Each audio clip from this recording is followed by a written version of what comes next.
Hello, my name is Chris Snipes, and you are listening to The Melt.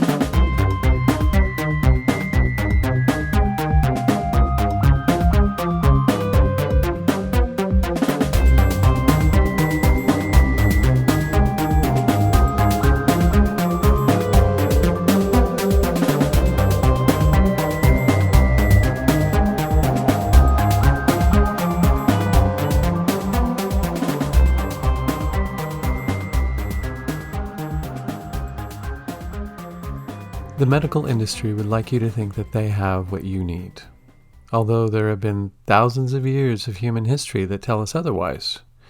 Most problems with not only the physical body, but our emotional and psychological well-being stem from conditions that are rooted in blocked energy, which makes complete sense because the nature of energy is movement. If water sits undisturbed, it stagnates. Energy is the same way. And stagnant energy can become a mental or physical illness, a dis-ease. So many medical systems throughout the world and for several centuries have found ways to collaborate with the body's natural healing abilities to sort of get out of its way and let it do what it knows how to do innately. It just might be that the modern-day medical industry knows that it will be out of business if people are capable of autonomously healing themselves of not only their symptoms, but their root causes. Today's guests, Cheyene Stone and Marc Weisburg, are healers that use energy to dissolve blockages, clear away stagnancy, and help us get in touch with our infinite selves. And they can do their work over any distance. I started off the conversation by asking Marc what got him started with all of this. So, my story is I guess, I grew up a pretty normal existence on Long Island. I was a very sensitive, spiritual person, but didn't know it because grew up in a secular household. So I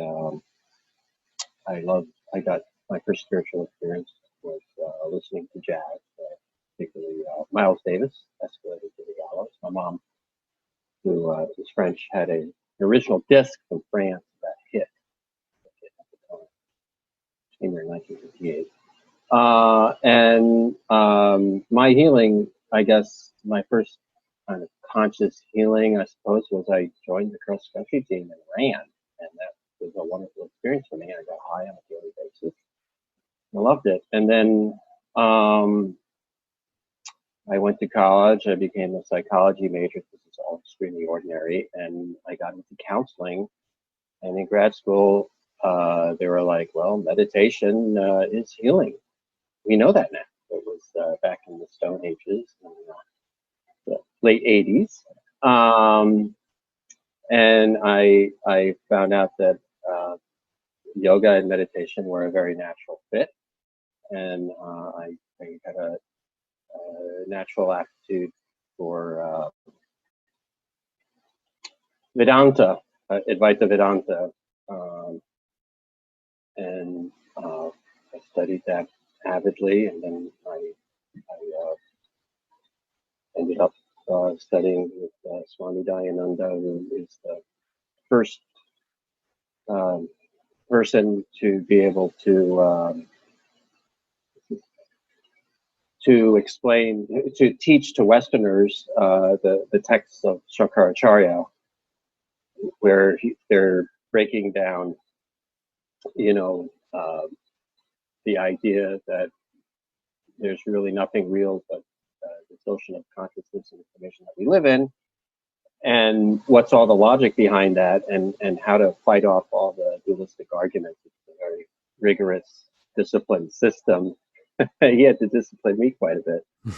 I was quite the romantic, the spiritual romantic, coming from Shivananda yoga. Should just sit at the Ganges and wait for lightning to strike or something like that. You don't have to worry too much about thinking.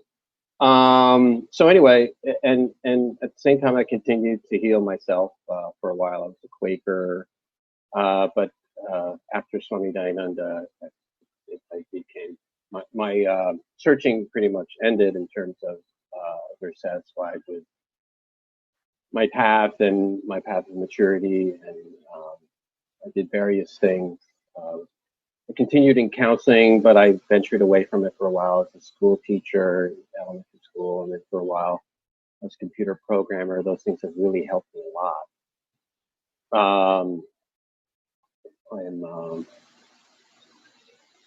And I healed myself a lot through yoga and meditation, and I was working in the inner city Wilmington, where I had people with tremendous trauma from living in horrible circumstances.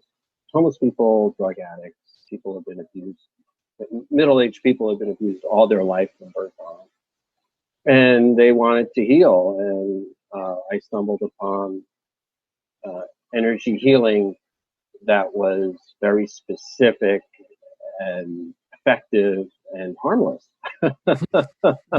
No side effects.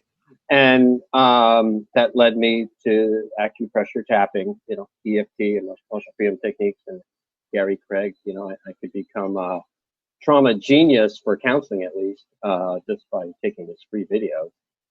30 of them I recommend. And that started me on this journey. And then I started reading about Roger Callahan, who was the originator of this system.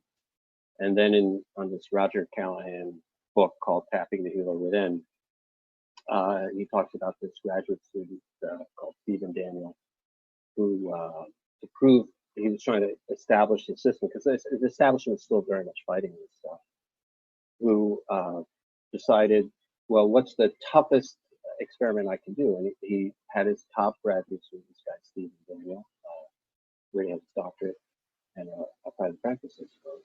And they decided, we'll pick 100 healers, psychotherapists, licensed psychotherapists who have PTSD or intractable anxiety, and we'll just treat them on the phone remotely with energy. And Dr. Daniel had this close to, it was, I don't know how they calculated it, but it wasn't exactly, it might have been 99 people.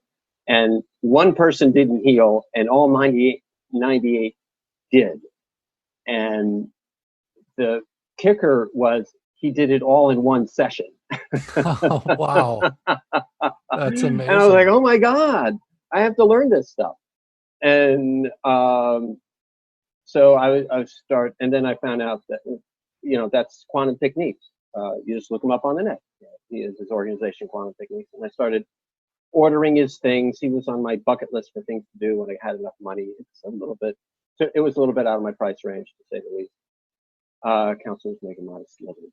And but when I was ordering things, I ended up talking to Cheyenne, and then we would just talk endlessly about spirituality and healing and all these different things. And a little bit of politics. We tend to see things very similarly. Cheyenne comes from I come from a very traditional, disciplined route. I got a graduate degree, and then even in my spirituality, I mean, Shankaracharya he's taking all these terms in terms of reality, where, wow, I feel oneness, and making them operationalizing them, basically, so that you look at the context of the verse or the mystical phrase, and you're like, oh, this is what it means, this is what it's talking about. And if someone wants to argue with that, you have immense clarity. So, I mean, my teacher, Swami Dayananda, had an answer for everything. And he would ask you, well, okay, that's your question. Where are you coming from? If you can tell me where you're coming from, I can give you an answer. He was extremely clear on everything. And modern day phenomenon. I mean, he started a new wave in Hinduism, basically. Is he still alive? He passed away recently. He was very famous. A lot of people claim that he was his guru. I stay with him for 9 months. So I saw him every day, sat at his feet, and then had to go through all his lectures. And he makes fun of a lot of things. He's He's they it's a logic tradition. It's logic and spirituality. So they have arguments that they beat out. So they have phrases like, "I'm going to take my logic. You think you have your logic stick. I have a logic stick, but I'm going to take away your logic stick and beat you up with it." They do that. So they'll tell you where you're wrong, and they don't hesitate. It helped to live with him, because now my ego took quite a bruising, and I had to. So anyway, so that's my thing. So I'm very comfortable, even though I'm. So the way I think Cheyenne and I work is, Cheyenne is very adept at this non-consensual reality, and has a lot of mystical experiences. I don't really have what she has. I have, like, kind of a very I'm kind of like a bridge to the woo-woo, is how we put it. and and I feel oneness a lot. I'm very spiritual. But I'm not. I'm not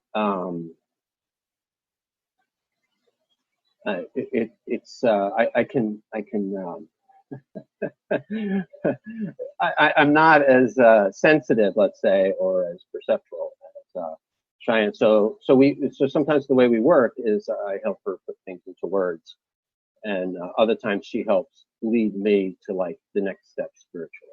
So it's a pretty good team. Would that be right? Would you agree, Cheyenne?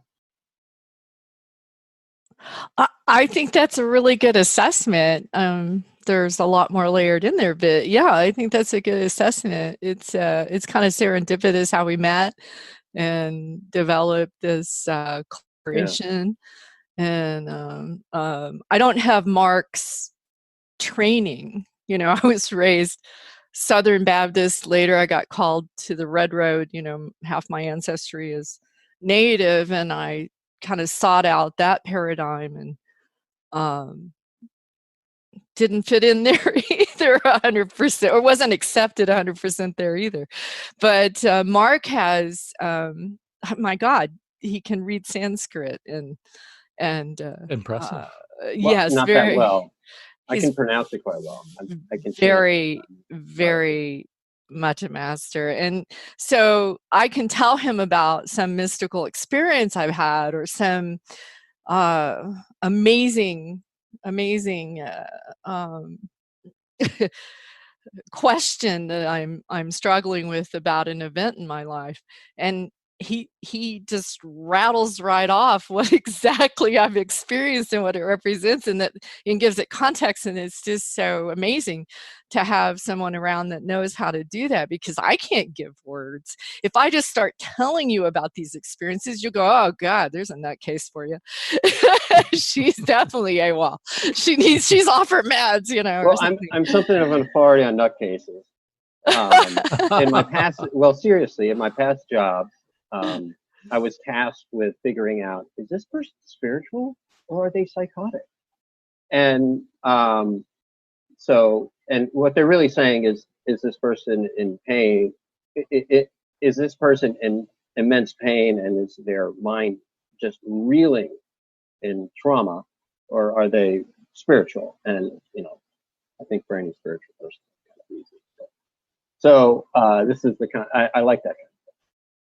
It's interesting from society to society, or culture to culture, how one thing that is seen as a mental illness in one context, you're a holy person in another context. If you have Right. contact with things that maybe the majority of people around you cannot see or hear, then you're labeled as a lunatic, or you're, a homeless person just walking along the sidewalk talking to somebody that nobody else can see.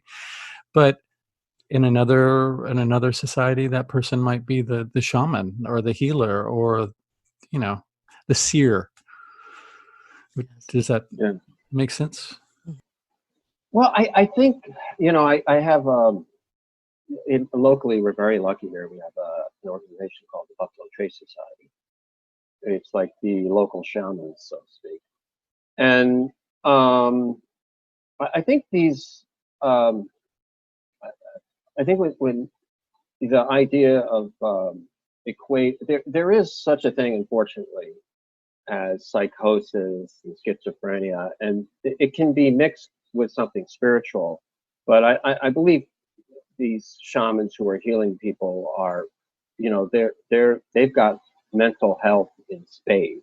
I mean, they're very powerful people, and they're really good people. And so, like, if you're not going to, like, I know there's some romanticism about that, or what I would call romanticism, but I think in a way the shamans were the spiritual luminaries of society, and if you made them farmers, they would crush it. But they had, they're, I don't want to say superhuman, but they're a little more advanced, let's put it that way. So I mean, if someone is having difficulty with discerning reality, that they're usually in an immense amount of pain. Now, some psychic stuff leaks into that and it helps them out. That's great, but it's not.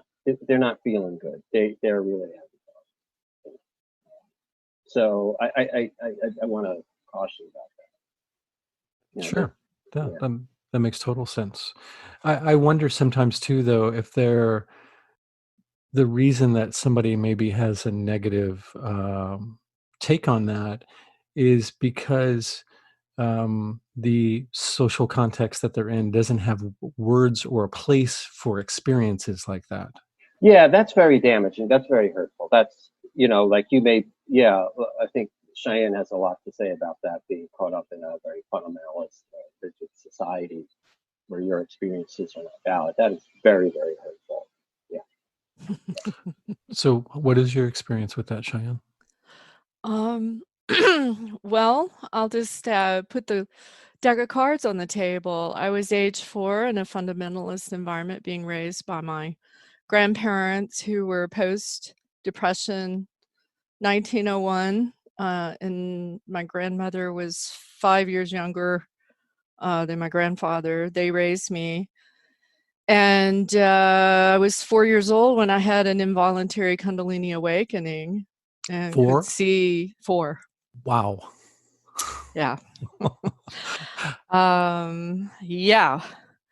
And it didn't stop. I guess you could call a lot of the events in my life, what some people would call being tapped or chosen, but from forces unseen in a way, My birth itself was a near-death experience, and I had 11 more before my 20s. So, and I remember all of them.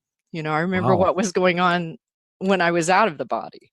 And so becoming very accustomed to being out of the body, that became a pattern, which is not good if you have no teachers. Because if Sure. you leave your house for vacation and you leave the doors and windows open, do you expect to come back to an empty house? Not exactly. So there comes a great amount of wisdom and teaching and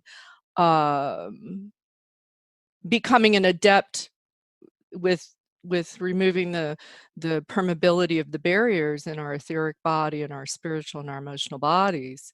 And when we're not emotionally well or physically well, and as Marc's been talking about, someone who's not mentally well, the permeability is the field is porous of the human consciousness, and we become targets in a way, whether that's of our own unhealed wounded selves, dissociated aspects, unhealed traumas that create basically not always full dissociation, but in a way thought forms. They become our own ghosts of the past because they're not healed. And they set us up for unconscious beliefs, intentions, vows, and contracts that every time something happens in the current day that resonates on that vibration, it's like opening a door to those old wounds. Some people in common vernacular, have you ever met someone who triggers you, or an experience that triggers you? That experience is the unhealed, unforgiven wounds that haven't closed. And so I call those quantum entanglements across time. You're basically dragging your 3-year-old or your 13-year-old or, you know, the 21-year-old or the 35-year-old along. These can be divorces, illnesses, Could be ancestors. ancestors. I'm now working in ancestral fields and generational fields. There are miasms that are trauma based. And these get entangled. And so we basically, you know, the work of Bruce Lipton is very beneficial in this, but we have radio antennas and receivers, and we pick up the baton for those wounds, whether that's ancestral resentment or fear or uh, aggressions, all kinds of patterns, abandonment, addiction, etc.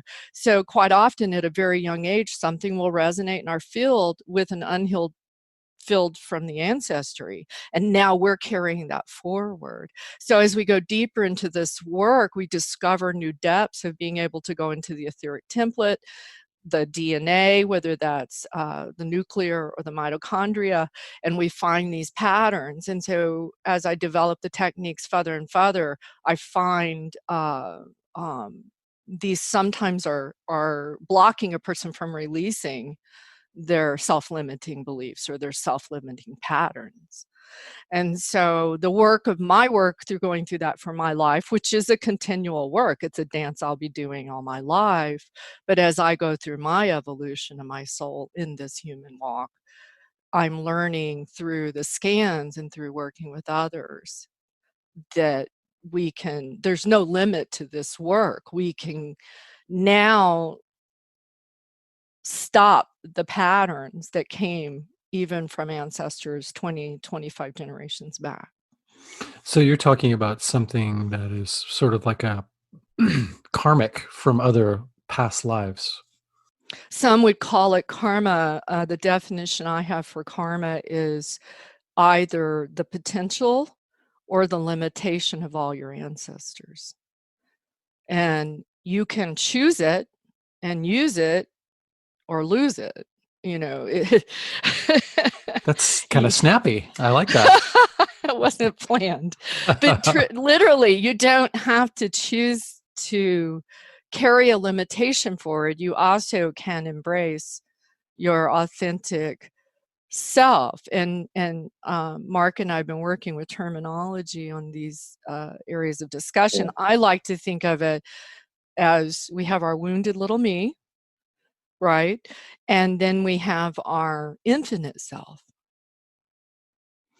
And so walk in that line of healing the wounded me and actualizing, self-actualizing that infinite self, that place of oneness where we have no fear that others will reject us or that I'm unlovable or that I'm not okay the way I am or, you know, that I'm in a fearful world or a fearful community.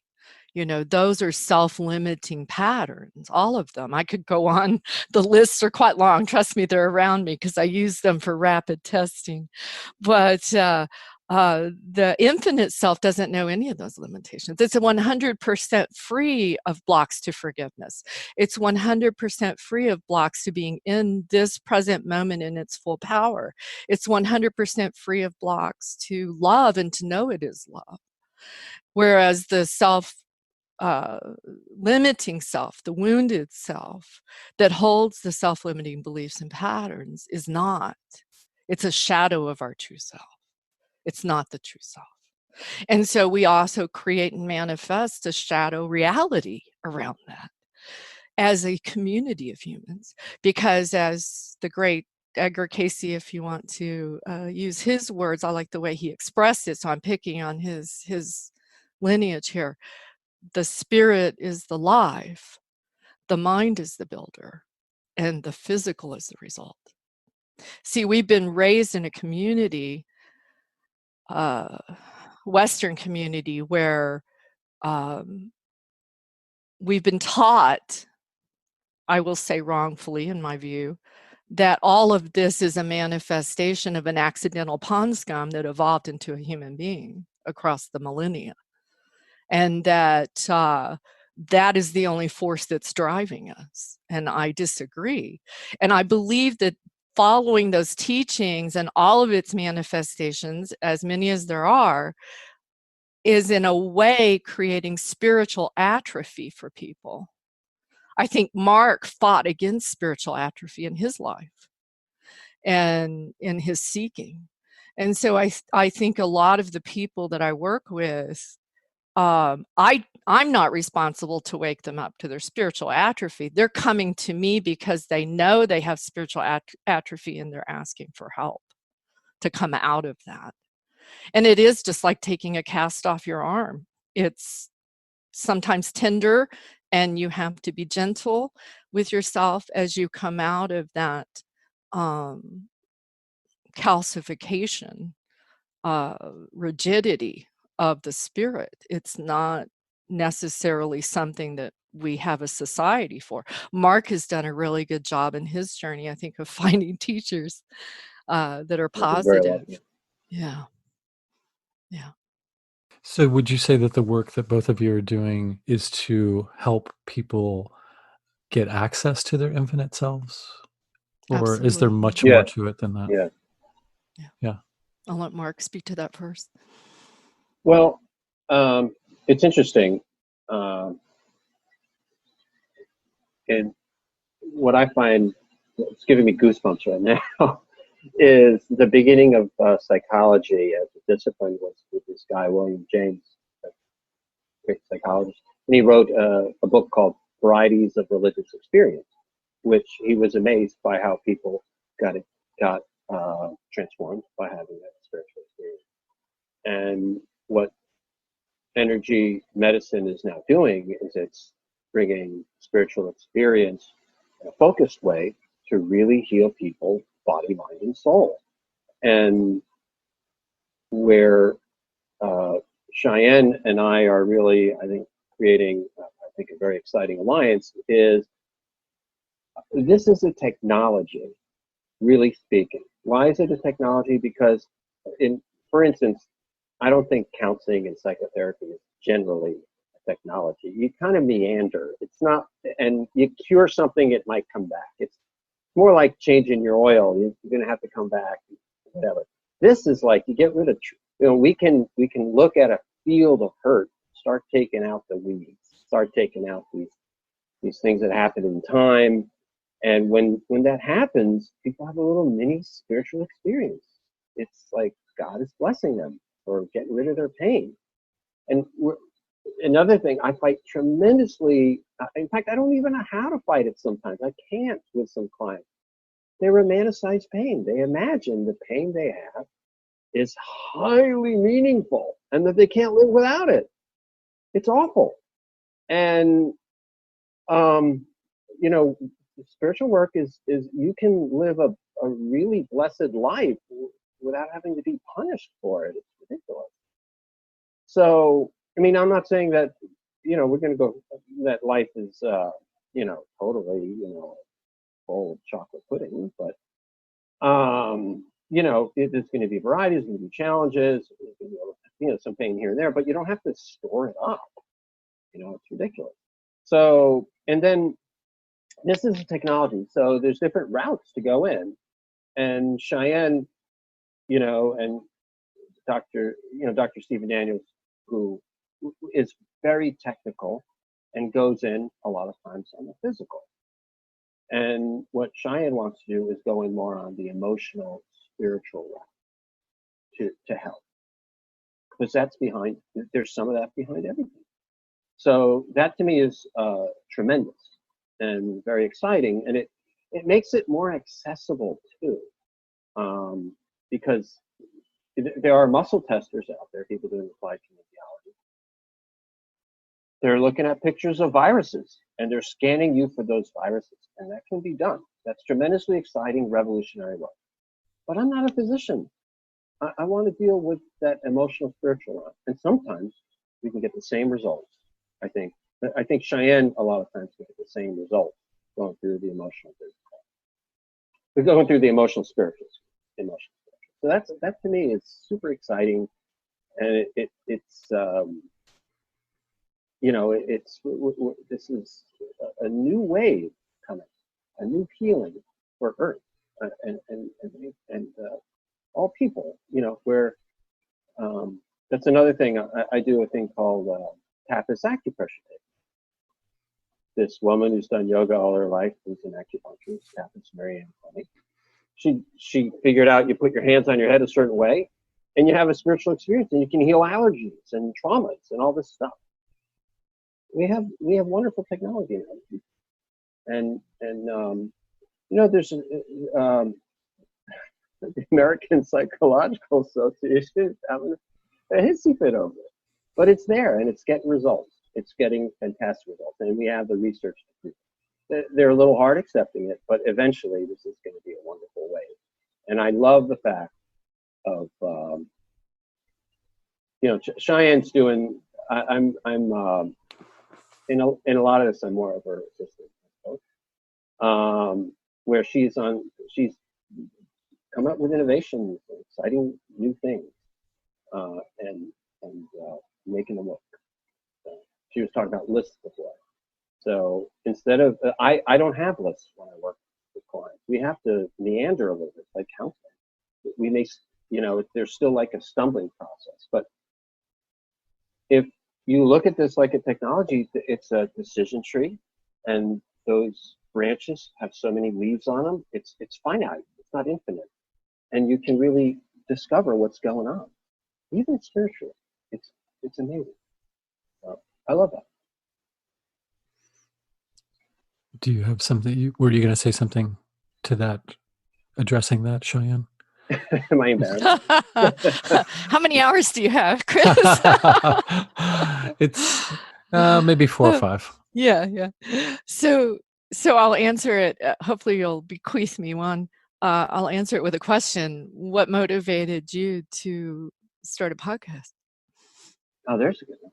Yeah. I think that the realms, and they're loosely mapped, that I address in this podcast, I think they need to be talked about, and people have their own different slivers of places that they've mapped and explored, and things that they've come back with. And I think that I've always been an extremely curious person. I mean, ever since I was a child, and then later on in junior high, when I volunteered at the library and plowed through every metaphysical book that they had in the place, twice sometimes. And so I was always aware that there were things that most mainstream folk, for lack of a better term, just didn't address, or it wasn't on the menu for them. So I'm always pushing and prodding and collecting different aspects of all of these things that are happening, ways of healing, experiences that people have that they don't have a ready explanation for, that our society doesn't address. So I've always been curious about the things just outside of the normal map. So I love having conversations with people, especially those who are also exploring or researching or have had many experiences of their own. And what a better excuse to do it than have a podcast and invite people that you want to talk to on it, and then voila, it happens. So I think that I'm just it's my way of research. I talk to people who have explored these things and have experimented with them, and I just find a lot of value in that. And I think that they're conversations that need to be heard. I think more and more this realm of reality is sort of coming out of the closet. And if there's anything that I can do in my little small corner of the world to usher that in quicker or more efficiently, then I want to do it. So I think it's just important to have these conversations and to get them out to people, because people might, it might be answering a question that somebody's had in their mind their entire life, and then they hear somebody say something like one of you guys are saying, and a light bulb goes off, and they're like, "Holy shit, that's exactly what I've been thinking." And that's a wonderful way of handling a problem I haven't been able to grapple with, you know. Right. Right. So yeah, that's the main reason is curiosity and interaction and getting this kind of stuff out to people. So this work is really interesting because you can't help but have it impact the questions and answers around cosmology. What is a human? You know, what are we? How do we get to know ourselves? Um, Mark will help me with the words, but I think most of us are. Sometimes we interact with other people and even our reality with our wounded selves. And so, you know, relationships are on an all-time uh, record-breaking failure, right? Statistically. And I think a lot of times that's, you know, one of the things we learn infinitely about in this work is boundaries. And I don't mean walls. There's a big difference in boundaries and walls. For me, boundaries are about becoming aware of our intentions and how how am I violating someone else's boundaries, or how am I being parasitic in my behavior that is thereby attracting boundary breakers and introjections into my field that are unwarranted or parasitic. And this is an interesting concept. These healthy boundaries, understanding what healthy boundaries are, that we're all free will. We've all been given uh, you can argue about this in philosophy, but I believe that we do have there's You can choose. obviously You can choose. You got choices. Yes, we have exactly. choices. We have Everyone agrees choices on about that how one. we react or what Yeah. emotions we choose. People Yes. don't even understand that our emotional responses, we can choose. Are we going to invest rage in that event? Or are we going to invest to forgive, let go, and move on? We get to choose that. You know, we can argue about whether ultimately in life we have 100% free will, but that free will is part of accepting each other too. Some of the hardest lessons I've had in loving others is that to truly love them, to truly care about them, I have to accept their free will. And their free will may be going a different direction than mine. And at that point, then to truly accept their free will and my free will, we have to say, okay, we're not on the same path together now, you know. Now, ultimately, we're all one, we're all connected infinitely forever. However, we're being challenged for some reason in this plane to understand there are boundaries and what is the way to respect each other and ourselves with those boundaries. And what does saying yes today to your sister or uh, whoever, you know, the tax man, versus saying no mean? It has saying yes to what you put in your body versus saying no to what you put in your body. And that's whether that's an energetic substance or an emotional substance or a thought. You know, our eyes is a circuit, our ears are a circuit, not just our mouth. These are entry points. There's a negative pole and a positive pole. So when you watch the media or when you listen to certain kinds of of talk or music, or even what we're saying inside, is consumption of an energy. Every bit of information is energy. We're light beings and we're taking in light and we're shooting out light. Now, there's variations on the vibration of that light and color, but we're the only ones that can limit ourselves in truth. No one else can. No other thing can. We're the anything I'm limited in, I limited myself in. Now, I may have not been conscious, I put that limitation there. And so becoming aware of our true essence, our infinite selves, and operating from that seat of power is to be the cougar or the jaguar instead of the kitty cat in the litter box. You know, it takes some kahunas. It's not. I have a really, really, really good friend. I'll give a shout out to. His name is Gray Wolf. He's a wonderful person in Sedona, my brother, and he has an expression I will use: "Being human ain't for sissies." It's just not for sissies. And this work is not for the sissies, but for those who choose to get to know themselves, to really, really know what's within themselves. That is where we have the power to then transform what is around and outside of us, not the other way around. It doesn't work the other way around. The other way around, you just get in a battle of duality. And that equation is like mathematics. It's always going to balance itself, unfortunately. And I'm not saying we don't make people accountable that are doing wrong and hurtful things, but to go into a constant battle with what is out here at the cost of looking in here, it doesn't work. Yeah, I agree.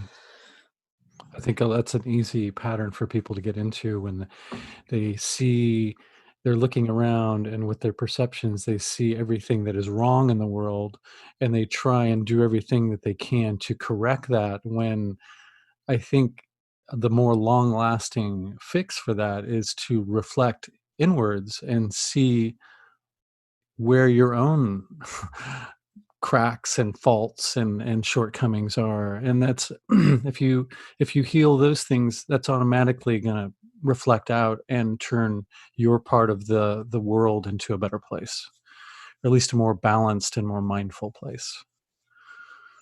Reality is co-collaborative. I think we're so used to thinking that our identities and the things that we interact with are so solidified and concretized that we don't think it's open for collaboration. And it's easy to forget that, like we're participants. We play a very important part in all of this. So do something about it. Become an informed spiritual being. Yeah. Yeah. You mentioned, Mark, quantum healing, and I know that it says that under your bio on the website Or too. quantum techniques, I guess it was. Yeah, what do those involve? Well, there's like a progression, okay, that I do with clients. So the first thing is we breathe. The body we don't know how, many people don't know how to relax. And, but there's a mechanism to it so you can get the energy to flow. So with this energy, there's different ways of doing it. I think Cheyenne like puts her hands over her vagus nerves and kind of sweeps them, touches the head, and something like that.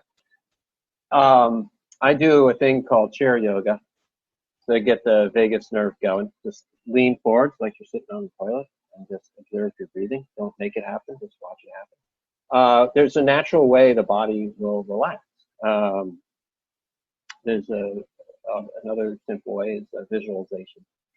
So anyway, but we get the energy flowing, and then I show them a lot of times EFT, which is just tapping, having a dialogue with yourself and your pain, and saying you love yourself, and then and continuing to target that trauma field by mentioning it, my hurt, etc. And then wonderful healings can happen. So that's like a very basic level. A child can learn it, but it has the power to change your genetic expression. It has the power, that's proved by Dawson Church, and it has the power to literally cure PTSD in vets in 5 sessions. So that's all measured. That's all we know that now. And then so that's the first level because it's the easiest to learn, and you get to know the healer within. You can do that. And there's another level where you don't even have to tap. You can get to know the points well and just start thinking about them, and you'll relax, you'll feel better. There's another sometimes, and then there's another, I think Stephen Daniel, who started quantum techniques, was the first to discover this with Roger Callahan. You don't even have, the person doesn't even have to tap or even think about it. Someone else can think for the points for them. That's called thought field therapy. And so, and then there's yet another level where Cheyenne's very, very skilled at this, where you can call and say, you know, my cousin's being a real jerk, and he's got this problem, and the healer will talk to you, and through you, connect to your cousin, use their own body as a hologram for the healing, and do stuff. I don't want to. You I don't want to bore you. Energy, where the energy's blocked, we call that reversal. You chime in. You're the expert. If I'm wrong about anything, and do. Oh, okay. Oh, come on. So one of there are a lot of details of this, but it's not impossible to learn. It's not totally overwhelming. There's people that are learning this. And then you work on the person and you can clear them out. You know, I already have a connection with my clients. They'll tell me about some horrific thing that happened when they were a child. I'll tell them, okay, hold your belly points 2 inches above your belly button. It's like this. This is one of Stephen Daniels' innovations. And then I've trained myself. I believe it's through the parasympathetic nervous system. I know this sounds wacky, but it's we're in the woo-woo area here. And I know what points, because I can feel it in my body. I can feel their body in my body. I know which points are the ones that really work. In EFT, you just go through all of them regardless, and you hit a few great ones and you get healed. Here, I know it's a much larger field. I might have 30 or 40 points that we go through in a specific order. And then we add some things to kind of spread the healing through the whole body and spirit just by some chakra interventions that are basic. So that's really the quantum. We use the quantum field. We use this. You could call it the magical field. It's like it's timeless. It's eternal. You know, I was doing this. We've done healing on each other. Cheyene does. You know, she's in Arizona. I'm in Delaware. When I first got a treatment with Stephen Daniels, he was in Maui. I was in Delaware. He could tell me what my inflammatory foods were. I should stay away from these foods. They're bad for my energy. Don't eat grapefruit. I thought grapefruit was the greatest thing. You know, and I lost a lot of weight. I got rid of my shingles. You know, it was wonderful. So, you know, we have this, there's a new medicine in town. It's vibrational. That's right. It can work remotely, and it's teachable. We can liberate people. You got a body. It's a medicine cabinet. We can teach you how to gauge yourself, how to use your own musculature as a very accurate dowsing rod, as a you know, super. I used to use a pendulum for that. I just use my body. Wonderful. That's amazing. Now I got to be relaxed. I have to be the right food. That's one of the. I enjoy this challenge. So I'm a yogi. I do pranayama, I meditate. I don't do vipassana. I'm doing it for 30 years. And I have to. This is like another. I can get myself to a more healthy, spontaneous, spiritual, you know, being this way, because I need to resonate with my clients and feel what they're feeling, and for that I have to continually grow and heal. And that's another. He makes it sound so exciting. I don't know if I answered your question, but absolutely, sounds amazing. It is. You know, I was in the ghetto in Wilmington, Delaware, struggling, hearing all these god-awful stories of people who couldn't heal. And then I just Googled like PTSD treatments, and there was this stuff out there you could easily learn. And the guy, you know, Gary Craig, guy who invented emotional freedom technique, he was a retired engineer from Stanford, and he loved psychology, and he learned neurolinguistic programming, and then he latched on to this guy, Roger Callahan, and he simplified the system. And I mean, guys, you have thousands of people like that. I feel I have to. I mean, it's easy. You know, that's the thing. Like, there's this myth. Oh, I got this mountain of hurt and insults in life. It's a mountain. It's a mountain. I'll never get through it. It has been a mountain, but it's gonna be a puddle, and we're gonna dry it out, and it's gonna be easy. And you know, in Hinduism, the scriptures say that. You think it's an ocean of samsara, and that you're drowning. It's just a fucking puddle. I love it. It's just a puddle. That's right. I love it. You know, like, get out the blow dryer and dry out the puddle. We got the blow dryer. Well, the other thing is just a story somebody was telling themselves. Just change the story. Yeah, so, right. NLP, change the image. You know, like, these are older techniques. Like, okay, you're grieving your grandmother and you can't get over it, but you didn't have to grieve your pet dog Fido. In fact, they have a picture of him, you know, playing catch with you, and it's such a wonderful picture. It makes you happy. So this is a treatment that we sometimes do. Put your dead grandma in the picture, playing with Fido, and visualize that like it's real, and boom, you'll heal instantly. That happens. That's right. You can heal through the senses. You can, as long as it gets to the root of it, the energy of it, the spirit of it, you can heal. The word quantum comes up, and I think of timelines and retrocausality and superposition and stuff like that.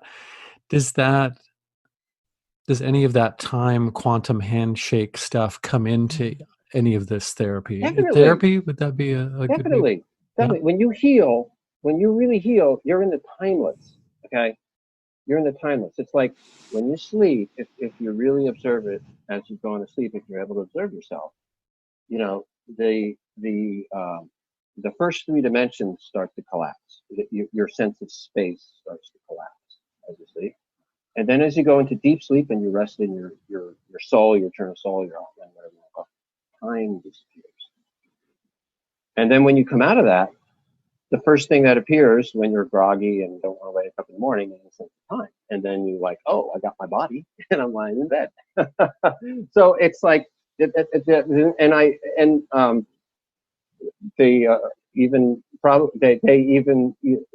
say in the Upanishads, that's how the universe, you know, happened. It happened like first there was time, and then there was the other dimension, and then it's just like a sleep cycle. Now, sometimes I would prefer some people to join that sleep cycle a little quicker.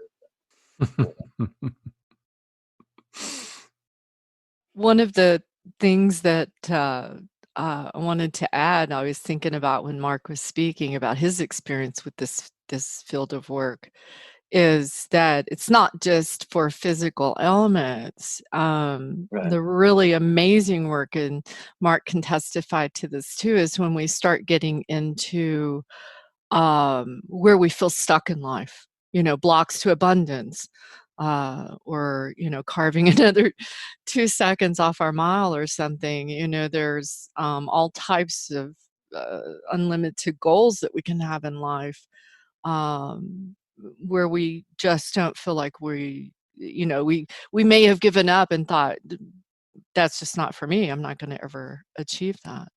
And with this work, we can find out what is in the field for that person that's keeping them from achieving their goals.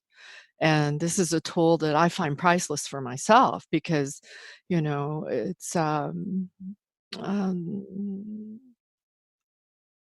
a time in the world when stress is an easy pattern to take on, and struggles and difficulties can abound.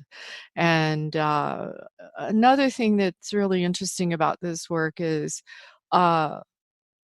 when you get to a certain level in your own healing journey, you start to realize that your own inner conflicts your own inner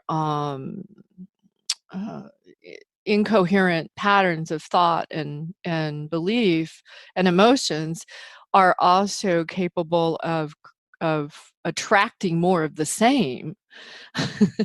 If you believe, if a person believes that they're in a world of deprivation, then we manifest that deprivation of whatever it is, whether it's love or affection or food.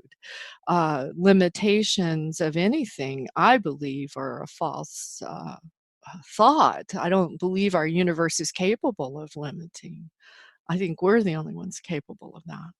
And so I know Mark has had an experience with changing and transforming his experience around abundance and with his work, and is on that journey. I do the same with my own work. You know, I sometimes have a goal that I just seem like I can never achieve it, and so I have to set myself down and and do a healing of myself, do a scan of myself, and find out, you know, what am I projecting outward from my projector and into the hologram of reality and remanifesting. There's a term that my native teachers would use. They would say, uh, worry is a prayer for what you don't want in your life, and fear, you will attract what you fear. So deal with your fear, face your fear and deal with it, because if you don't, that's what you're going to end up with. The thing that terrifies you Yeah, the most is what will come to be, because you'll manifest that. I've And so there's experienced some that. truth to that. Yeah, there's some truth to that. If we believe we can just never get to a certain level of abundance, or we believe we are unworthy of it, then we're going to continually struggle for that abundance but never achieve it. And that's true of all of our uh, manifestations that we choose in life. Our unconscious has to be coherent with our conscious. And so part of becoming aware of ourselves and knowing ourselves is to accept that those limits are there and that we're not aware of them. Quite often people are dissociated to a depth that they don't even feel their bodies anymore. I was listening to someone this week on a podcast talk about people that are ending up in the emergency room believing they're having a heart attack, and it's an anxiety event, but they're Those are so my out of clients. tune. They're so out of tune with their own body, they don't realize Yeah. it's not a heart attack, it's just deep-seated, continually piling on gradualism of piling on that stress and anxiety to the point that the body, I can use that as an example for many, many things in our lives. Giving away turf, you know, to the people we live with that we continually do for, to the point of forgetting to do for ourselves. I love the work of people have put work out there about the emotions and their impact on the immunity. There's a whole new industry in medicine around how emotions impact immunity. And I believe we get the bugs. For the most part, I believe the bugs, the pathogens, are there like ants or roaches in the kitchen if you don't wash your dishes. And so when we have this emotional baggage, they're frozen, trapped, blocked, and somatized. When we hold that in the body, it's like carrying around bags of garbage, you know, and never washing your dishes. We have to go in and do that internal cleansing to alleviate that attraction of those. You know, you're not going to attract ants and roaches if you wash your dishes and take out your garbage. So I think to a certain degree that also becomes a dissociative field at a very uh, incremental rate for people. You know, it just starts out with maybe you're a child and somebody says to you, you're just too sensitive. And you start to discount your own emotional and energetic responses. We have multiple eyes in our body. We have so many senses that people haven't been taught. You know, when your hair stands up on the back of your neck when somebody's staring at you on the train, that's an eye. We have multiple eyes in our body, and our palms and our inside our knees, inside of our calves. There are multiple eyes in the body. Well, people have been desensitized. Oh, you're just too sensitive, you're just too this or too that. And so it starts as a young age with just one statement like that. And the next thing you know, you've tuned out your intuition and you're shutting down your third eye because you saw something, you said something to somebody, their response was to shut it down. And so now we start to turn off that third eye. And our capacity to know the truth, discern the truth, and our BS meters are right here. This is the technology right here. Yeah. So a lot of the times, the healing that we need to do, at least when it overlaps into the physical, is just get out of the way and let it do it, not superimpose our story or our cycle or what we think is going to happen or whatever. Just get out of the way and let the energy flow. Because a lot of this stuff is from blockages, right? A lot of problems that people have is from stuff that can't move or it's trapped for some reason. Curtains. Curtains, yeah, the curtains in the body, communication goes offline during times of stress and it needs to be cleared and put back online. That's a lot of the post-traumatic stress relief. We do an advanced and we can do a basic trauma release. Anyone can do a basic trauma release. And then we also work with more advanced levels of trauma release where we're literally resetting functions in the body, communication pathways in the body because of that trauma has tripped fields. Toxins are a big one, and that's not just physical toxins. One of the most toxic thing your body ever deals with is yours and other people's emotions. Quite often we find that well, I've never worked with anyone that wasn't carrying, in some field, carrying someone else's emotions. We will take on for others, unconsciously take on to continue to feel safe. A young child is dependent on their parents for survival. And if mom and dad are stressed, welcome to America. If mom and dad are stressed, the child becomes a radar for their emotions because they're dependent on mom and dad. If mom and dad go down, they don't survive, and they know that. That's built into our DNA. There's that little reptilian brain back here. That cerebellum is there for survival. We've got the limbic, the emotional brain, and we've got the frontal cortex for problem solving. But when we're a child, we're in the emotional and the cerebellum until we're developed. This is an empty computer initially. And so we will choose to take on mom's stress or to hold in our emotional needs and tune into their emotions for survival. Now that becomes a pattern. Gabor Mate talks about this quite a bit. This becomes a pattern, and now we become what a lot of people are now labeling as, the toxic empath, because we're now running around with a wheelbarrow, an invisible wheelbarrow, and everyone we stop to talk to puts their trash in that wheelbarrow. And at the end of the day, we come home and wonder why we're exhausted. And why do I feel so terrible? And why am I so sick? Well, because you're going through life with your wheelbarrow taking on everybody else's garbage. And so one of the things about the boundaries I talked about is sending that all back to its source. It's for them to learn from. Let's deal with what's in here. Let's tune back into our own emotional needs and our own emotional bodies first. Then we can choose, I have some extra energy today. I want to give it to help this person or that person. But we have to help ourselves first. It sounds selfish when you first start doing it. But for the person who, like me, who had completely no help, when I started doing energy healing with these people that taught me these techniques, and there were multiple teachers on multiple platforms of energy modalities. But when I started in the field learning it as a victim of horrible illness, I had had 5 strokes in my 30s. I couldn't move. I had massive cellular degeneration. It was all I could do to get myself to the treatment center every day to be hooked up to IVs and oxygen and spend the whole day that way and then crawling back into the bed afterwards. And so when I started, I was in complete shutdown. And the idea of getting well because I had needs wasn't in my mind. I was a mother. I was caring for everyone else.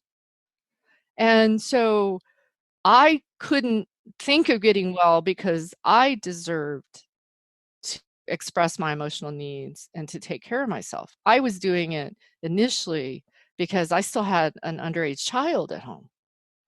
And I was trying to survive because I couldn't even find anyone to put on the wheel, if I went.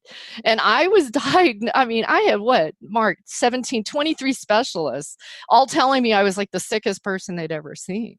None of my organs were firing. Massive cellular degeneration.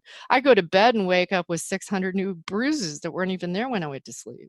They would just form all over my body because I had no spleen. Nothing was working. Nothing. It had all shut down. And so I wasn't even in my body. That was the first thing I learned in energy medicine that really started making the difference is you got to come back here now and be present. To interact in this reality, you have to be in the physical body. It's kind of a requirement. Yeah. So I was dragging around a bag, I wasn't in it. I'd be over there or over here or up there. I was not in the body. Yeah, to the point I would walk into door jams and furniture because my visual was out of my etheric body, not my physical. So I'd be slamming my body into stuff. I mean, that's where I started. That's how deep it was, the well was, of poison. So, and that was all of that. I was literally ridden with emotional toxins, and they mostly weren't mine. When I started, of course, I had my own healing and emotions to release. One of the hardest, as we get on the tail end of the healing, is we start to deal with the resentment we piled up and we don't remember carrying. So the rage and resentment, because when we're in the victim mode, we're always pointing out there. To be victorious, we have to take and say, I'm going to own this. Whatever my story is, we got to stand in this footprint. So when people call me, Mark is going to laugh when I say this, but when people call me and they're in some kind of they're all embroiled and inflamed in some relationship struggle, the first thing I want to do is get them back in their footprint of their building. The house needs to be on the foundation. Get you back there. And then we can start working on getting back in the heart, because you have a crystal here. You have an multi-dimensional portal in your chest that accesses infinite light, love, truth, abundance, that breath of life. So one of the first goals is let's get back in here. Let's turn around that mirror that you're staring at. Yes, you're angry at Joe or Susan or whoever. I get it. But what is Joe or Susan saying about what's in here? Because that's a mirror, right? Every person, every relationship, every interaction is an opportunity to look in a mirror. Most likely, Joe and Susan are just projecting too. Exactly. But here is where the truth is, in this interdimensional being that's infinite right here in the middle of our being.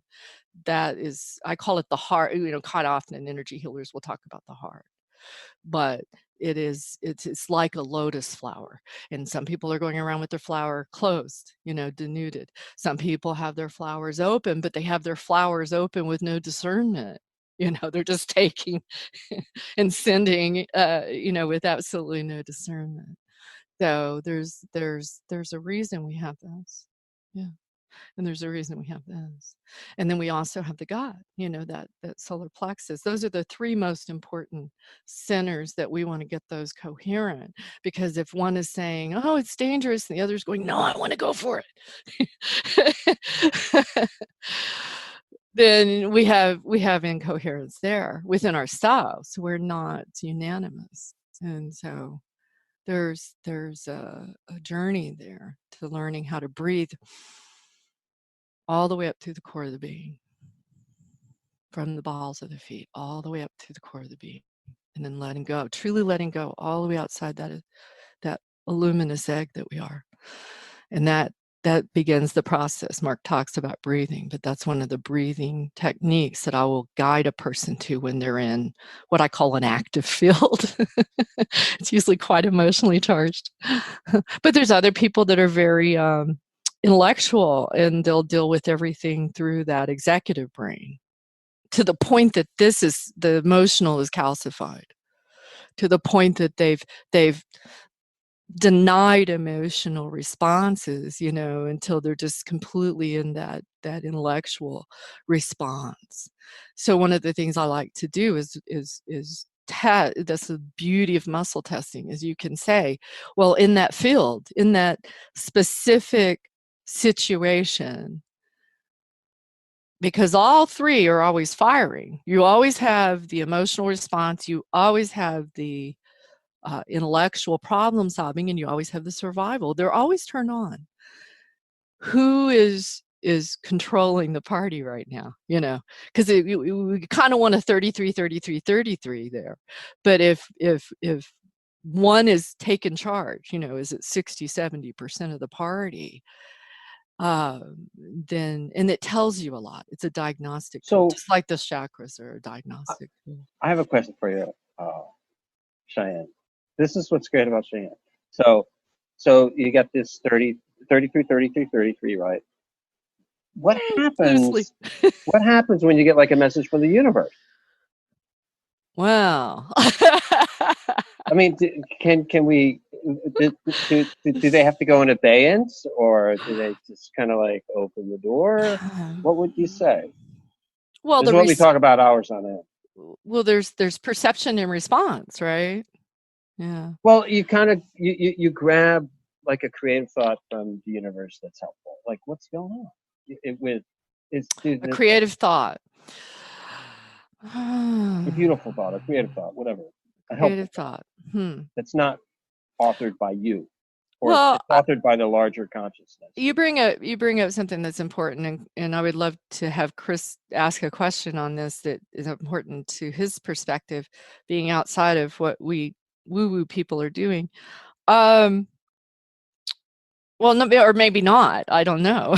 I don't know Chris, but he may be doing some right woo-woo. there with you. Oh, good. I believe the ultimate. Now we get into the conversation of the mind, and the human mind is a dangerous place to go. For me, I operate outside that mind most of the time, right? I operate more in a cosmic mind, right? Right. Marc could testify to that. I'm more comfortable in that mind than I am this mind. But in the human, the functioning human who's balanced and expressing themselves, I believe the best purpose of the mind is the imagination. In a positive, neutral, positive way. What are the possibilities? Where can we move forward? What are the possibilities? And what do I want to create? Not what do I want to resist all the time and fight against, but what do I want to create? Right. The most important thing to me for the human mind, for me at this point in my life, is to let it be an empty. This is where this is going to sound duplicitous, but without throwing away wisdom and knowing, know nothing. Right. Know nothing. Right. Approach every problem, approach every client that calls, and every opportunity to interact with someone, Marc included. I am inspired to not know anything, and then to ask the questions like a child not knowing the answers. Because when we think we know or we believe, we close the door to truth in this moment. Like beginner's mind, kind of. Beginner's mind. Yeah. I approach all of the scans and all the clients that way. I have to. I can't know ahead of time. I have to not know. So I love that. And I, as a counselor, it's called, they have a fancy term for it, phenomenology. So everything's just phenomena. Like, so So if you are looking at things and you're like, oh, that's because this, that's because that, like you're just continuously muddying the field. You're making everything, you're getting in the way of learning.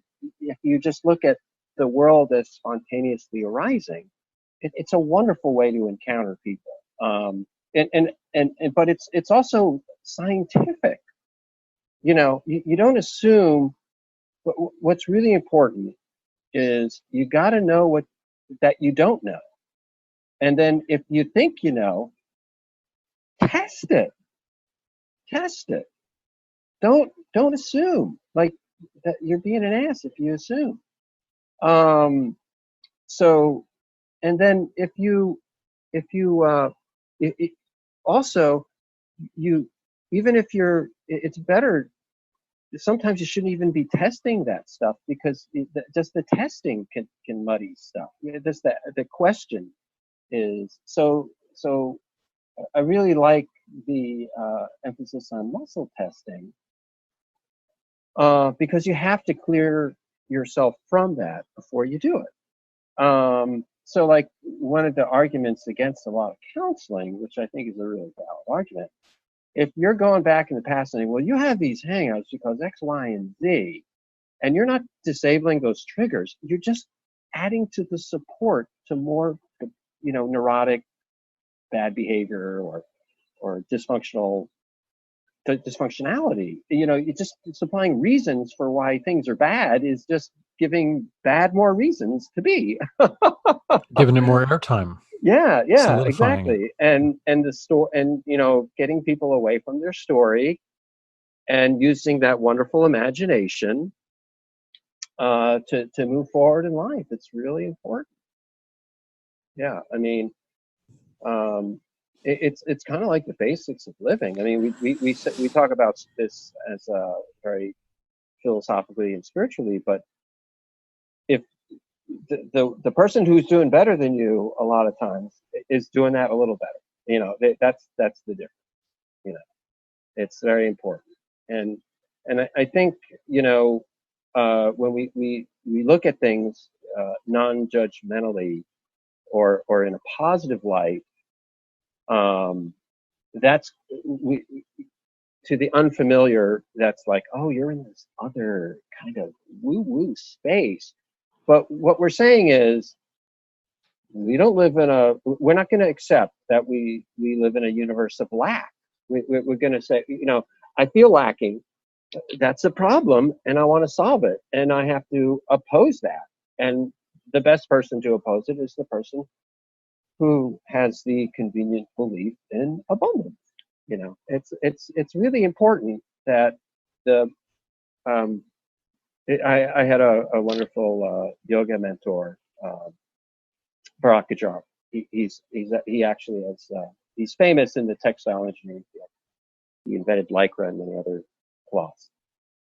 And he said, if you're miserable and you think your paradigm's good, you're wrong. Your paradigm's lousy. So yeah, I like sometimes it. you have to work on that level. Absolutely. And like the pervasiveness of cynicism sometimes in our society Oh, is it's like brutal. that calcified view of the world. Same shit, different day. Things are static and concrete. The fix Have is been in. there. I've done that. What did you say? The fix is in. Yes. Yeah. Then you have automatically eliminated yourself from Yeah, so many no hope. possibilities. Very little hope. Yeah, exactly. That's another important aspect, I think, of the human mind. I think they're showing some evidence maybe at the Heart Math Institute about the connection of the human mind and the human brain. I have my own view on it, so I haven't really looked at that work in too depth yet because I like to work through my own direct revelations and experiences. That's where I get my education from the School of Hard Knocks, right? But the heart I do know entrains. So if if you're in a room with a lot of upbeat people and some guy walks in that's having a really crappy day, you can watch that energy move through the room. Or if I grew up in a location the US that I would call the land of drama trauma. You know, the women were always screaming about something and they screamed loud, and you know, the idea of just being okay was never an option. You know, they were just entrained to always be in crises and drama. And that is there's evidence, there's medical research showing that like the fetal heart in the mother's womb, it's not able to learn to beat. It learns to beat by entraining with the mother's heart. They've medically apparently proven this. I find that interesting because I know human hearts entrain emotionally. And you know, it's one of the reasons we have family patterns of certain emotional states, you know. So I've seen this in my own life. I've been a witness to it. And then within myself too, as an adult of children.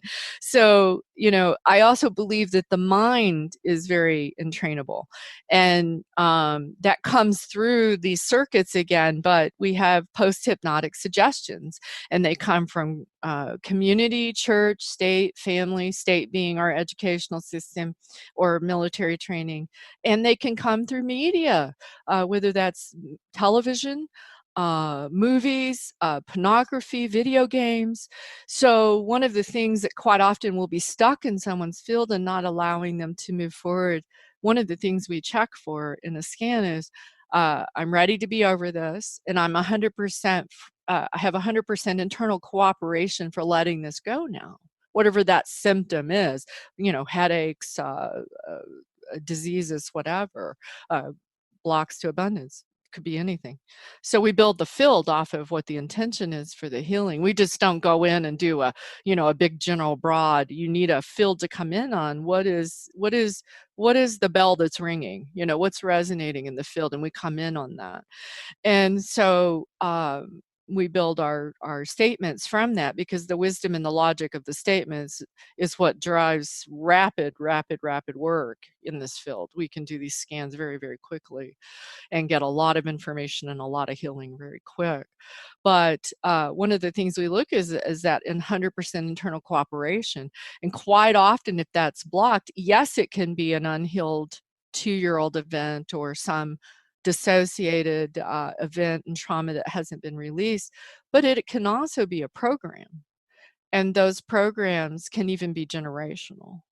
You know, I'll give a personal example. My grandmother was, that raised me, was from England. They came over like on the 3rd ship, you know, with Columbus. And let's just say so stuffy and so stuck up, they kicked him out of Europe kind of people, right? You know?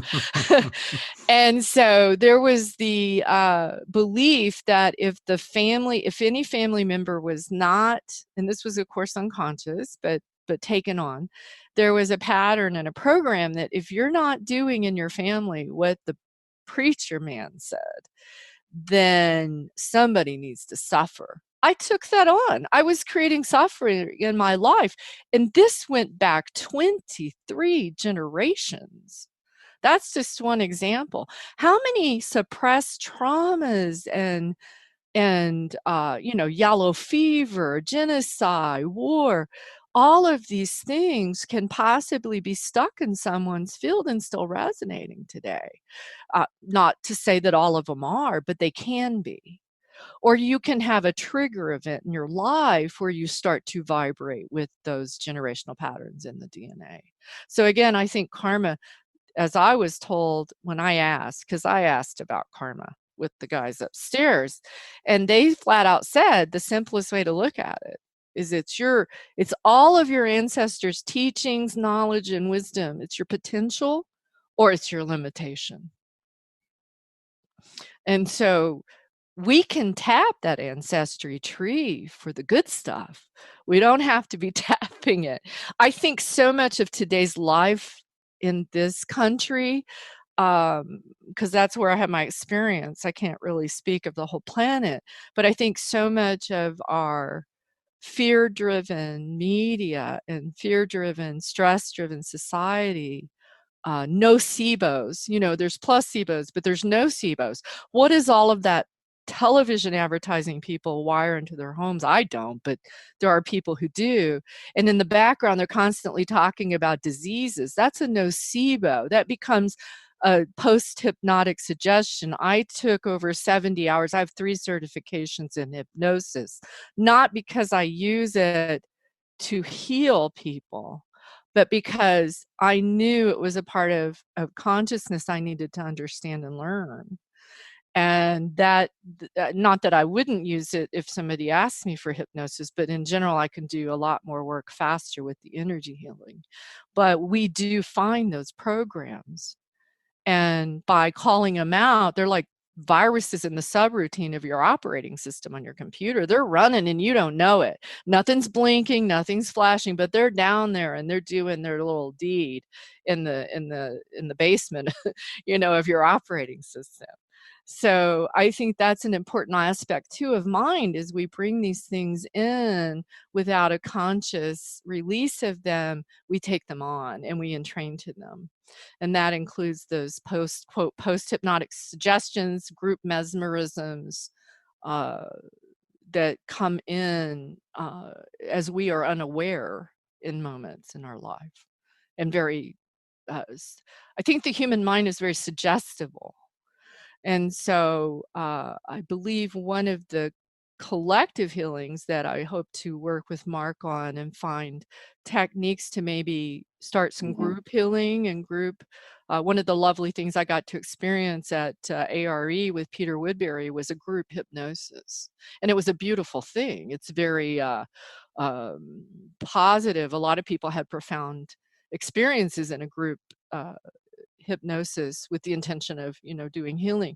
So I think a group energy healing where we can start to address the mind being too much of a sponge, and reactivate our cosmic will, our well, an additional aspect to that is allergies. Allergies happen exactly the same way. Would you agree? I think there's a lot of nocebos, yes, about our diet and about, I find, when sometimes when people lose a lot of foods and they're reacting to foods, quite often, of course, there's an emotional or non-physical field there, but we can go in and find why is my body considering that the enemy instead of taking that nutrition in, uh, I'm not encouraging people to eat food that's fried in motor oil, but for the most part, if you're a conscious person and you're making wise decisions about what you eat, and you still react to perfectly healthy histamine reactions to squash or something, or getting squash should be okay or whatever. So a lot of times these are encode. The traumas will encode on whatever was in the senses at the time of the trauma, and then it'll pass down through the generational fields. I'll give you an example.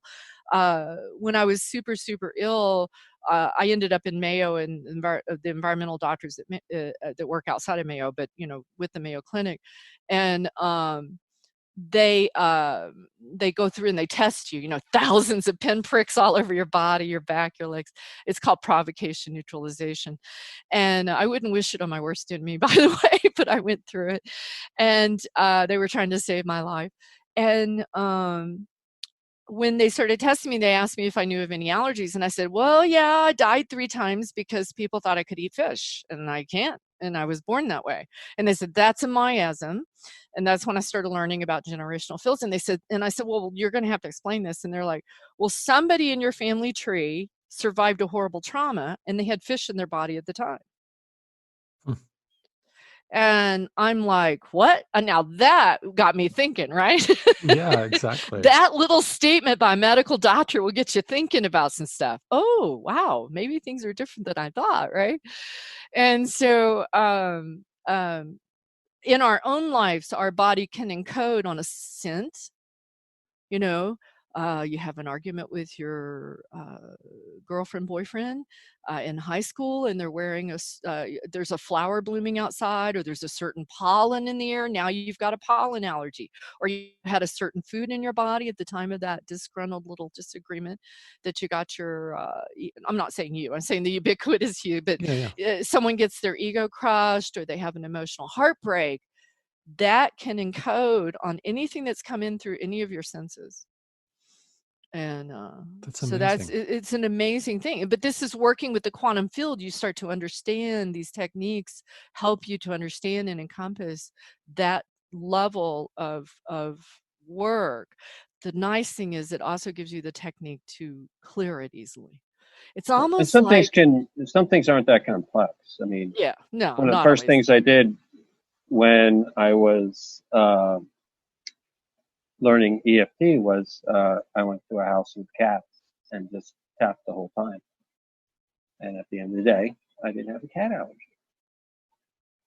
And this other technique, which is very easy to learn as well, the TAPIS acupressure technique, that was invented because the acupuncturist, TAPIS Marianne Fleming, was doing acupuncture allergy technique called Nambudri allergy elimination technique.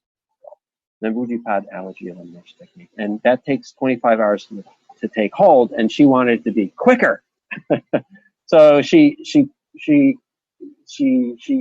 figured out that when you put your hands like this, your allergy goes away right away, or very very quickly, in a matter of minutes. So I used to have horrible allergies, and I've got rid of them mostly with this. I still have some intolerances, and those are tough to get rid of sometimes. Is there anything that these techniques can't grapple with? We don't know the limit of the technology. That's what's so exciting about it. That's why this is immensely exciting. I mean, we know now definitively that when we get a healing on PTSD with this, the gene expression changes from the body, the cells putting out stress hormones, to and those all get shut off. It's like 72 genes are associated with PTSD, and we know they get shut off when people get energy treatment for it. It's great. Now, I would say any good healing should do that, because then that's a cure, right? So, it's probably, but the idea that we can do things. There's even a report by Roger Callahan and I think Stephen Daniels that they got someone out of a coma. Oh yeah, Stephen. There we go. Stephen they had many situations where a client would call, grandmother just had a stroke, she's in a profound coma, and they start working on her through that client's field, through the daughter or the sister's field or whatever, and bring that person right out of the coma. We don't know the limits. You're right. We do not know the limits. And there's no prescription. Well, other than coding, we do code. Right. Yeah, you code. A card with a few letters on it. Yeah. We might give you a card to read. Yeah, we might give you a card to read. Read a few letters. Yeah. Or tap them if you want to tap the points. But this stuff started with a profound set of men who, and women, I guess, but I don't really know, other than Lynn Taggart's work, I don't know any. But you get into the work of Bruce Lipton, and you get into cellular biology, and basically every cell in your body has two options. It can be in love or growth, or it could be in a state of fear and retraction. And so that's kind of one area where the work started. The other area was, the Gary Craig's working through getting the emotions moving and getting them out of the body, realizing that stuck emotions are a problem, blocked, somatized emotions, and they're being held. That was an area of the work. But all of this converged. These Well, people there's a third converged. one They too. became friends, and Right. and there was So, there well, was like there's this. Dr. Diamond, right? Who invented the muscle testing. So Dr. Diamond figured out that you could test the muscles just by hand as a truth-telling technique. So you could Well, hold like a bottle of Clorox and find out that that's not good for your laundry to use in the laundry, and it was all energetic. And then he also used consciousness more. He would somehow intuit. It's what Cheyenne does actually. What the root dysfunctional belief is, and then through affirmations changing it. But he would use a muscle testing technique, and I think that's lost to the world. I can't find it anywhere how to do that. that's So amazing. that's one of the tragedies here that we haven't spoken about is we can extinguish a panic attack in a few seconds. We can cure PTSD without risk of re-traumatization. In other words, without making it an exposure therapy, we'd have to relive the experience over and over. We don't have any of that risk. We get cures. There's no relapse to worry about. Okay, if you don't hold your treatment, we figure out why, and then we get to that point. Within it, it's a technology. So like if a technology doesn't work, you open up your computer, or you look in the computer program, you find the bug, or you find the circuit that doesn't work. Okay, right. so this is a technology, and then and we're getting great results, and there's no one making, except for like a simple money exchange between the practitioner. There's no outside anything, and you don't even have to be in the same room. So it's a revolutionary system. It's and there's this guy Bengston, who's experimented with vibrational vaccines. You know, using energy. That's So amazing. yeah, so he did an experiment. I'm not doing this at home, but he did so there's this famous experiment with cancer, where you give the mouse cancer, and then you have so many days to treat. You see how long the mouse lives. So he got in Reiki healers, and they just put the mouse in their hand, and they cured the mouse. So up till then, that was the only thing that cured the mouse in this typical experiment. And then he decided that he would do some kind of analog to Reiki that wasn't mystical or anything. He just had to put together some protocols, whatever, and some intention, and boom, it took away all the mysticism. And then he said, well, they repeated these. This is the Reiki experiment's been repeated all over the world. But he did it with his own protocol. And then he took blood from one mouse who had been cured with energy, Give it to the others. and gave it to the That's right. others, and they got healed. And then he went one step further. He put some cotton in the cage for the mouse to curl up in, and he put that in the other cage, and it worked for the mice. The cotton cured the mice, and it's so, and then Now you're bordering on radionics. right. Yeah, the history of radionics, and yeah, which is part of, I guess we have to give credit to radionics and all of the founders of radionics in this too, because of their work. And they found out you didn't need the machine, that the practitioner's intention was. And that's another thing. This works with intention. Yes, that's been the toughest thing for me to grow. I don't know if it's it's an evolution. So, initially, I just tap on these healing points. It's like in karate when, you touch someone and they're vulnerable there. Well, we can touch and it's a little bit healing. And we just talk about the hurt and we touch, boom, boom, boom, and we're healed, right? And then you're like, well, you don't really need to touch. You can just think about the points. Oh, there, that's subtle. And then you're like, you don't even have to think about the points. Someone else can think about them for you. You can look at somebody's photo and run the code for them if you have permission, spiritual permission to work on them. You can work through the photo. And right. I mean, I can give you so many people that have been book writers and researchers that found out you can work through photos long before we found out we don't even need the photo. You can do it through the voice. As long as that person is asking for that help, you don't want to violate boundaries. That's one thing I think is really important for healers to understand that do energy work, or psychics for that matter. And I think I think in terms of the intention as well. Primarily, it's to reconnect them with their own healing wisdom. Go ahead. I'm sorry, I didn't mean to cut you off. I think well, you're tapping into that, but it's a tremendous difference when it's a unconflicted field that the unconflicted person that the energy's coming from. So, like when it's very. I mean, ethics really matter here. I think it's not like. Yeah. We can, we got this magic thing and it doesn't matter about ethics or anything. Your intention, if you're not really clear, muddies the field again. It becomes a problem. And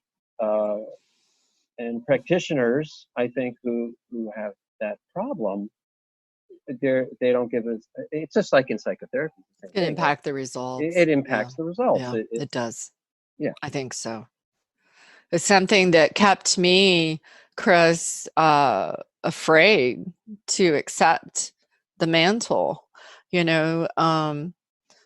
indigenous cultures, I think there's a book, I can't remember the author's name, Coyote Medicine. He talks about, being called to and had no interest. That's been my life of fighting this, my biggest struggle in life has been this struggle to avoid the work, and that's a capital T and a capital W.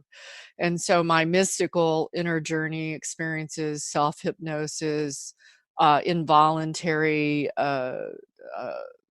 spiritual events, they've all been, to me, looking back, on the string of life, those pearls have been, I've fought it. I've had to conquer and do a lot of not just physical healing, but emotional and spiritual healing before I would say, okay, I got it. I'm supposed to be doing this, and I'm okay now to do this. But I was terrified because I have had the gurus around me, the teachers around me that succumb to what I call armoring, the human ego. When people start coming to you and asking you stuff and talking to you and looking to you for guidance and information, that ego will just come up there and it will bite you in the butt, And so I've watched so many wonderful, wonderful spiritual leaders and gurus succumb to this. Not that they would consider themselves gurus, but they were made gurus by their followers' image of them, and by having that attention. It's challenging to stay in that connection with the truth, that connection with the divine perspective. And so I said no. Matter of fact, I had some choice words for the guys upstairs on this one, whatever that calling comes from, that higher intelligence. I had some pretty profound words for that call. Not on your life, And so, of course, they wore me down. It wore me down, that call, whatever that is. Now, I want to say something about that I think is real important before we have to conclude, Mark. And I'm sorry, I don't mean to take the floor and grab the talking stick. However, there's something I want to say that has recently been a revelation. And I believe it's a true revelation. I'm still testing it, Chris. So I hold the right to change my mind later, as all women do. But I believe that as we go through this earth walk, and mine was fraught with traumas I won't even ever share. I had a very difficult childhood, and it didn't get much better quickly, because that usually leads to difficult choices as a young adult.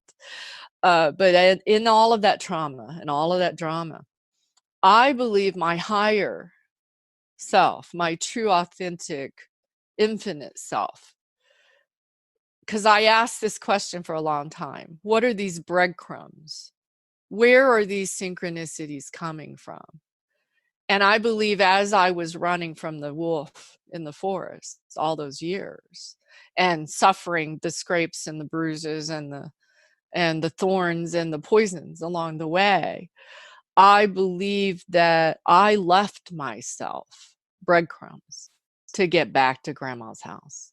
And I believe that that is what I have been asked to help others with, to connect them with those, the fact that we've left ourselves a way back from this forest of darkness and hurts.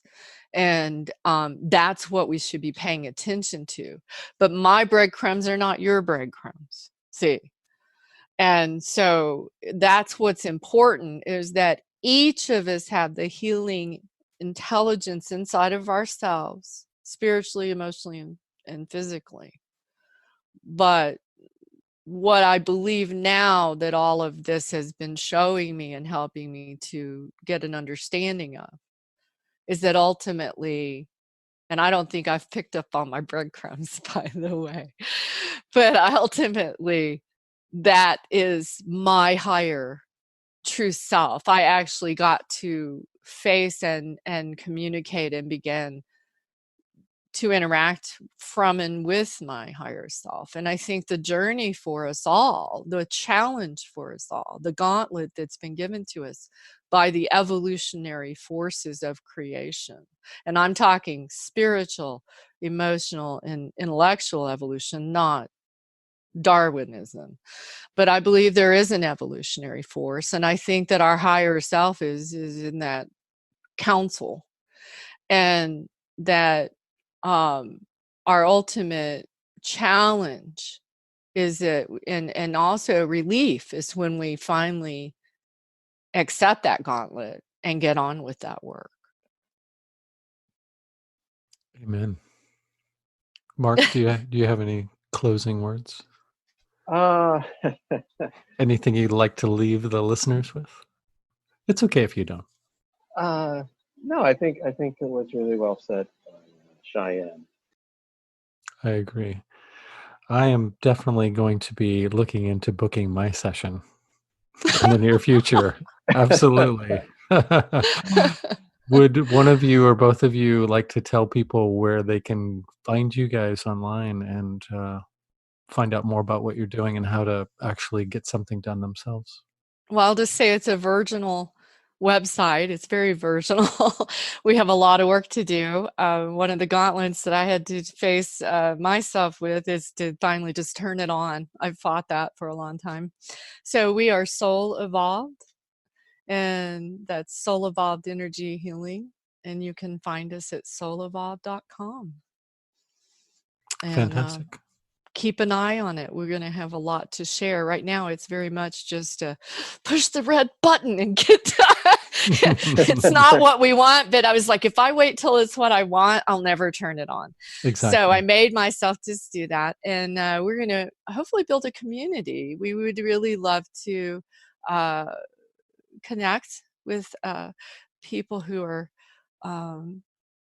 searching for what we're experiencing, and hope to continue to share and experience more. So Well, it all sounds very, very exciting. I'm so glad that you guys were able to take the time to talk about Thank you. all of that stuff with me. Yeah, absolutely. The pleasure was mine. And perhaps we can do it again sometime in the not too distant future. I hope so. I really appreciate Yeah, I'd you, be very Chris. happy to. I think this went really well. Yeah, Yeah. likewise. Yeah. You're a Likewise. great host. Well, thank you. Thank you. It doesn't work without great guests, though. I really enjoyed hearing why you're doing this too. Thank you for sharing that. Yeah, Yeah, absolutely. yeah. Yeah. Well, I will have a link in the episode notes, and people can get a hold of both of you through your website, right? Absolutely. Yeah. Cool. Absolutely. We'll All be right. giving more personal information out there, but Fantastic. yeah. All right. Well, thank you guys so much, and I look forward to speaking more in the future. Me too. Thank you. All right. Have a good rest of your evening. It was really wonderful to get the opportunity to have a conversation with Cheyenne and Marc. It was very impromptu. They were put on my radar by my friend Tolek, who's been on the show a couple of times. And on his word, I just said, yes, let's do it. Let's make it happen. And it did, and I was very, very pleased with the results. I had no idea that such a conversation would unfold. So it was pretty amazing. I learned a lot, and hopefully all of you did too. And of course, all of their contact info will be in the episode notes. Thank you so very much for listening. And if you would care to contribute to the show, there are a few ways that you can do that. One of them is to subscribe to The Melt on iTunes, Stitcher, Google Play, stuff like that, Spotify. That helps. And you can also rate us in most of those places. So just giving us a 5-star rating. I don't know why I'm saying us like it's like I'm an organization or something. It's just me. What was I saying? Oh, yes. So you can leave a 5-star rating, and that helps to get this podcast in front of more people, which I would love to reach more people. I think that these conversations are important to have, and I think they should get out as far and wide as they possibly can. So, yes, you can contribute that way. You can go to my Patreon page, www.patreon.com/themeltpodcast, and there you can find all different kinds of options to contribute. I know I keep promising a PayPal account, but I haven't done that yet. I want to establish one so you can do one-time payments if you don't like the idea of subscribing on Patreon. But on Patreon, you can do it at any level, basically, that you want to. Those levels that are there are just suggested, but you can do anything from $1 up. And any help at all would be appreciated, because I would like to do lots more than I'm already doing with this show. And I have the passion to do it, and all I need is a little financial help. So yeah, if you want to do that, there's no content that I'm going to leave out if you help out with Patreon. I would rather you do that out of the kindness of your own heart. But there are extra things there. There are video versions of some of the podcasts that I've done. I'm getting ready to post some footage of a presentation from a past guest, C.S. Matthews. So as time progresses, there will be more and more things there. But it would help to know that there is an interest for such things by people becoming Patreon members. I would appreciate it.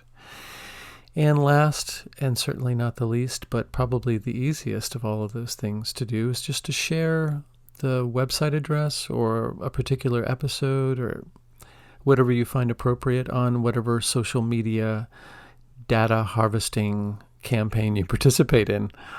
It would be greatly appreciated. I mean, I still am on Facebook, but I'm really on Facebook just to post about these episodes. Yes, so spread it far and wide. Tell your friends. Tell your family. Tell them over Thanksgiving dinner next year.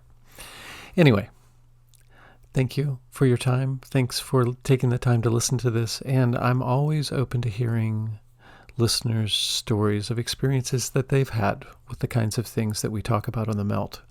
I talk about on The Melt. Not we, just me. And Yeah, it could be anything about UFOs, about an intense drug experience you had, about an intense experience you had at Catholic Mass, at, whatever whatever kind of experience that you've gone through that you haven't been able to forget. It was very intense and meaningful for you, but there's no way to categorize it whatsoever, or much less explain it. Those are the kinds of stories that I would love to hear.